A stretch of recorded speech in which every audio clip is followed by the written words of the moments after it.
English నేర్చుకోవడం అనర్గళంగా మాట్లాడడం మీ కల? వెంటనే కాల్ చేసి క్లాసెస్‌కి రిజిస్టర్ అవ్వండి. హలో నమస్తే, వెల్కమ్ టు సుమన్ టీవీ. ప్రస్తుతం మనతో పాటు స్టూడియోలో శ్రీకాంత్ ఎర్రమల్లి గారు ఉన్నారు. వీరు హ్యుమానిటీస్ ప్రొఫెసర్ అండ్ మన ఇండియన్ మైథాలజీ మీద కూడా చాలా రీసెర్చ్ చేసి కొన్ని బుక్స్ కూడా రచించారు. సో వీరితో కొన్ని మనం మా విషయాల గురించి ఈరోజు చర్చిద్దాం. హలో అండి శ్రీకాంత్ గారు, నమస్తే. Yeah, as you said, like మనం మాట్లాడుకున్నప్పుడు చెప్పారు, లైక్ ఎన్నో మైథాలజికల్ దాంట్లో కూడా మీరు చాలా రీసెర్చ్ చేశారు and now also you are involved in so many researches, right? So ఇక్కడ అడిగేది ఏంటంటే, మనకి ఎప్పుడే కానీ కృష్ణుడి గురించి మాట్లాడుకున్నప్పుడు ఫస్ట్ థింగ్ మనకి ద్వారకానే గుర్తొస్తుంది. ఎందుకంటే ఆయన life story most of the time అక్కడే జరిగింది అని మనం వింటూ ఉంటాం. అయితే రీసెంట్ టైమ్స్లో కూడా, అంటే ఫస్ట్ కూడా ఉండింది, బట్ రీసెంట్ టైమ్స్లో ఇంకెక్కువగా వింటున్నాం ద్వారకా గురించి. రకరకాలుగా స్టోరీస్ వింటున్నాం. లైక్ అది మనకి అండర్ గ్రౌండ్ వెళ్ళిపోయిందని వాటర్లో, అండ్ దాని మీద రీసెర్చెస్ జరుగుతున్నాయి అని, ఒక సిటీ ఉండింది అని, ఇలా రకరకాల ఎగ్జాంప్షన్స్తో చెప్తూ వస్తున్నారు. So as you have been a part of that research, right? So మనకి తెలియాల్సిన నిజాలు ఏంటి అసలు? Actually what has been there? అసలు ద్వారకా ఉండిందా నిజంగానే? ఏం జరిగింది? అసలు ఏం జరుగుతోంది అంటారు? That's a beautiful question. చాలా ఇంపార్టెంట్ క్వశ్చన్ అండి ఇది. మన ఎంటైర్ ఇండియన్ సబ్ కాంటినెంట్ కి సంబంధించిన కల్చర్ ద్వారకా తోటి in a way directly or indirectly ముడిపడి ఉంది. సో అరౌండ్ 2007 ఫస్ట్ నుంచి మొదలు పెడితే, అంటే బిగినింగ్ దానికి ముందు చాలా సీజన్స్ ఆఫ్ రీసెర్చ్ జరిగింది. ద్వారకా అనేది from scientific and archaeological stand point లో బెడ్ ద్వారకా అని చెప్పి దాన్ని బెడ్ ద్వారకా అంటారు. గుజరాత్ నుంచి గల్ఫ్ ఆఫ్ కంబాక్ట్ అనేటువంటి రీజియన్ లో ఆ లోపల అరేబియన్ మహాసముద్రంలో సబ్మర్జ్ అయిపోయి ఉందన్న విషయాన్ని సోనార్ రికార్డ్స్ ద్వారా అండ్ స్పెషల్ రికార్డ్స్ ద్వారా తెలిసింది. ఇది కాకుండా కల్చరల్లీ అండ్ హిస్టారికల్లీ మన దగ్గర చాలా రెఫరెన్సెస్ పురాణాల్లో ఉంటాయి, ఇతిహాసాల్లో ఉంటాయి, మహాభారతంలో ఉంటుంది, అలాగే హరివంశంలో ఉంటుంది, భాగవతంలో ఉంటుంది. ఇంకా ద లిస్ట్ గోస్ ఎండ్లెస్. అయితే సైంటిఫిక్ గా హిస్టారికల్ గా ఎంతవరకు వ్యాలిడేషన్ అంటే, అరౌండ్ 1950s 59 to 60 ఆ టైంలో they have discovered or identified some kind of human formations ద్వారకాలో కనిపించినట్టు కనుక్కున్నారు. కనుక్కున్న తర్వాత ఆఫ్ కోర్స్ డెఫినెట్లీ ఇది మెరీన్ ఆర్కియాలజీ కాబట్టి నాటికల్ మైల్స్ లో పర్మిషన్స్ తీసుకోవాలి, బోర్డరింగ్ కంట్రీస్ ఉంటాయి, ఇంకా there is other equipment, high and technologies కావాలి. ఆ టైంలో అడ్వాన్స్మెంట్స్ కానీ ఆ పర్మిషన్స్ కానీ ఉండడం వల్ల కొంత పోస్ట్పోన్ అయ్యి 1979 ఆ టైం వచ్చినప్పుడు డాక్టర్ ఎస్ఆర్ రావు గారు is a very renowned professor and archaeologist from our India. మీకు మెనీ మ్యూజియంస్ లో ఆయన ఎక్స్కవేట్ చేసినటువంటి, ఆయన ఫైండ్ చేసినటువంటి కీ ఫైండింగ్స్ ఉన్నాయి. Very fortunately I myself have a very personal interaction with him once. A very chance occurrence 2012 లో, just before few months after his departing away from this to the heavenly abode, ఆయన నేను కలవడం జరిగింది. And మీకు share చేసిన updates లాగా pics కూడా ఉన్నాయి. You can see that he was sharing very many interesting facts. Along with that, he has been a prolific writer. చాలా పబ్లిష్ చేశారు, చాలా కనుగొన్నారు కూడా. కొన్ని సినిమాలు కూడా వచ్చినట్టు మన తెలుగులో ఆ కాన్సెప్ట్స్ మీద. సో బెడ్ ద్వారకా ఏంటంటే, ఇట్ ఇస్ లైక్ ఉన్నటువంటి టెంపుల్ అండ్ ద్వారకా ఏదైతే ఉంటుందో అక్కడ నుంచి కొన్ని నాటికల్ మైల్స్ లోపలికి వెళ్ళాలి. వెళ్ళిన తర్వాత సబ్మర్జ్డ్ సిటీ. ఇప్పుడు now will come to our పురాణ సరిధాస్. కృష్ణ క్రానికల్స్ తీసుకుంటే, అంటే కృష్ణ ఆర్ యాదవ క్లాన్, యదుకులం ఏదైతే ఉంటుందో ఈ యదుకులంలో ఉన్నటువంటి క్లాన్స్, రకరకాల క్లాన్స్ ఏవైతే ఉన్నాయో, ఈ క్లాన్స్ ఫస్ట్ మధుర దగ్గర ఉండేవారు.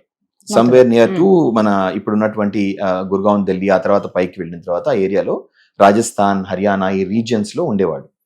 ముఖ్యంగా మథుర రీజియన్ లో ఉన్నప్పుడు అక్కడ ఉన్నటువంటి సిచ్యువేషన్స్ కావచ్చు, ఆయన చిన్నప్పుడు ఆయన కల్చరల్లీ ఆయనకు ఉన్నటువంటి ఛాలెంజెస్ కొన్ని, ఆయన మెటర్నల్ మామయ్య దగ్గర నుంచి, కంస మామయ్య దగ్గర నుంచి ఉన్నటువంటి ఛాలెంజెస్ వల్ల అక్కడి నుంచి తర్వాత సబ్సిక్వెంట్ గా కృష్ణనే, సాక్షాత్తు లార్డ్ కృష్ణనే ఇక్కడి నుంచి ఈ ద్వారకా నగరానికి స్పెషల్ గా దాన్ని చాలా అద్భుతంగా ఫోర్టిఫైడ్ చేసి ఈ పోర్ట్ సిటీని నిర్మించి అక్కడికి మొత్తం టౌన్ మొత్తాన్ని, క్యాపిటల్ ని మధుర నుంచి మార్చారు అని మనకి పురాణాల్లో ఉంటుంది, హరివంశంలో ఉంటుంది, భాగవతంలో కూడా ఉంటుంది.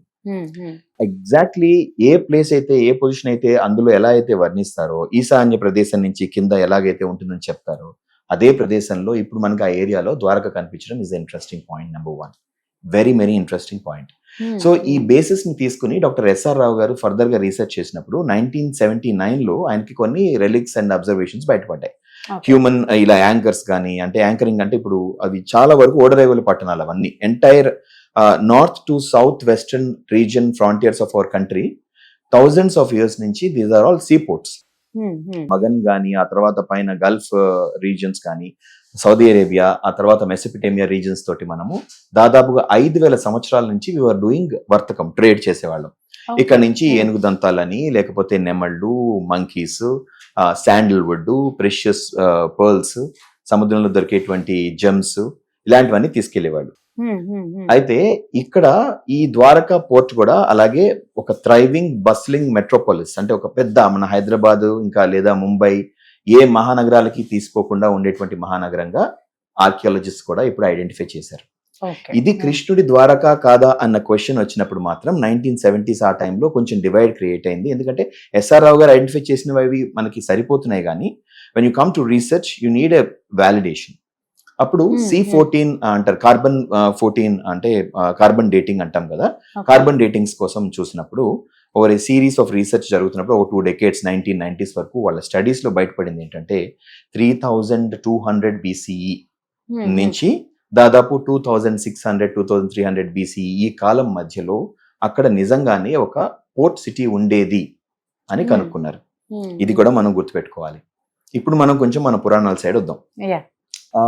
మన Hindu or Vedic ancient Vedic Puranas and Itihasas ప్రకారం కలియుగం అనేది కృష్ణుడి మహానిర్వాణం తర్వాత, నిర్యాణంతరం, ఆయన వెళ్ళిపోయిన తర్వాత, దేహాంతం చేసిన తర్వాత జరిగింది అని చెప్తారు. దాన్ని అప్రాక్సిమేట్ గా మన పురాణాల్లో చెప్పేది 3102 BCE, అంటే ఇప్పటికీ 5102 సంవత్సరాల క్రితం జరిగింది అని చెప్తారు. దాదాపుగా మహాభారతం జరిగిన 36 ఏళ్ల అప్రాక్సిమేట్లీ అరౌండ్ దాట్ టైం యదుకులంలో చిన్న డిస్ప్యూట్ అవి రావడం వల్ల యదుకులం మొత్తం కొలాప్స్ అయ్యి పెద్ద సముద్ర ఉప్పెన వచ్చి ఒక సిరీస్ ఆఫ్ వ్యాండలిజమ్స్ జరిగి యదుకులం మొత్తం అబ్లివియాన్ అంటే విలుప్తం అయిపోయిన తర్వాత, వానిష్ అయిపోయిన తర్వాత, కృష్ణుడు వెళ్ళిపోయిన తర్వాత ఇవన్నీ జరిగాయి. అరౌండ్ 5102 BCE నుంచి అరౌండ్ 4000 BCE మధ్యలో. ఈ డేట్ కి దగ్గరగా టాలీ అవుతుంది.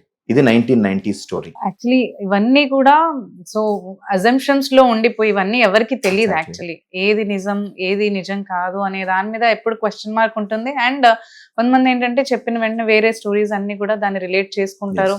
అది కాదు కదా అని మళ్ళీ దాన్ని నెగ్లెక్ట్ చేయడం. అంటే పురాణాలు అనగానే పుక్కిట పురాణాలు అని, అవి నిజంగాటివి కావు, కొంతమంది ఎవరో చెప్పినటువంటి వాటివి అంటే. బట్ దాన్ని క్లీషే అంటారు. కొన్ని ఎలిమెంట్ ఆఫ్ ఫ్యాక్ట్ లేకుండా యథార్థాలు, వాటిలో ఉన్న యథార్థాలు సైంటిఫిక్ టెంపర్మెంట్ తో, రీసెర్చ్ ఓరియంటేషన్ తో అర్థం చేసుకుంటే shocking revelations we will know, because they are trying to tell us something. మనం అది తెలుసుకునే ప్రయత్నం చేయగలగాలి. Exactly. Yeah, it was very nice to know all these information from you and Srikanth garu. It was very nice. Thank you so much. Yeah, thank you very much.